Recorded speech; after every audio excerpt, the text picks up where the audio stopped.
رمضان کے مہینے میں بھی 10 دن باقی تھے۔ امی نے گھر کی صفائی شروع کر دی۔ روز گھر کے کسی نہ کسی حصے کی صفائی ہو رہی ہوتی۔ امی کہتی، یہ مبارک مہینہ مہمان بھر کر مسلمانوں کے پاس آتا ہے، بے شمار فضیلتوں اور برکتوں کا تحفہ لاتا ہے۔ میں چونکہ رمضان کی آمد سے قبل ہی امی سے کہہ چکا تھا، مجھے اس بار روزہ ضرور رکھوائیے گا۔ پہلے تو انہوں نے یہ کہہ کر ٹالنا چاہا، ابھی تمہاری عمر کم ہے، ذرا اور بڑے ہو جاؤ، مگر میرا اصرار دیکھ کر انہوں نے حامی بھر لی۔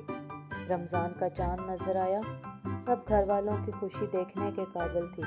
خوش تو میں بھی بہت تھا، رمضان کی بہاریں دیکھنے کو مل رہی ہیں۔ سب گھر والوں نے ایک دوسرے کو رمضان کے مہینے کی مبارک دی۔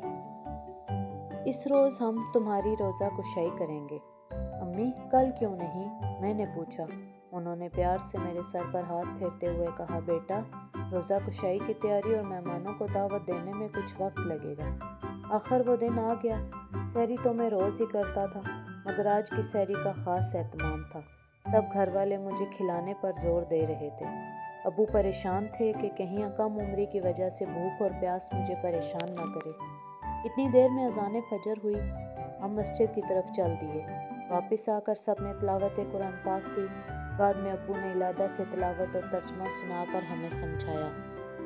کچھ دیر کے بعد دوبارہ اپنی نیند پوری کرنے کے لیے لیٹ گئے۔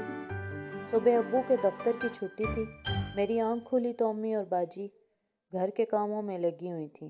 امی نے شفقت بھری نظروں سے مجھے دیکھتے ہوئے کہا، جاؤ سو جاؤ، میں زور کے وقت تمہیں جگا دوں گی۔ مگر میری نیند تو پوری ہو چکی تھی، اس لیے میں پڑھائی میں مصروف ہو گیا۔ عصر کے بعد بھوک اور پیاس کی شدت میں اضافہ ہوا۔ اس وقت امی باورچی خانے میں کام سے فارغ ہو چکی تھیں۔ انہوں نے مجھے بستر پر لٹا دیا، میرے سر پر ہاتھ پھیرنے لگی۔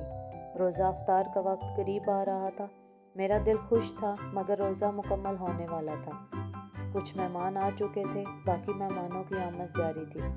اذان مغرب کے ساتھ ہی میں نے سب کے ساتھ روزہ کھولنے کی دعا پڑھی، کھجور اور پانی سے روزہ افطار کیا۔ اس کے بعد شربت، پھل، سموسے کھانے کے بعد نماز پڑھی۔ روزہ رکھ کر جو روحانی خوشی مجھے ملی تھی، اس نے میرا شوق اور بڑھا دیا تھا۔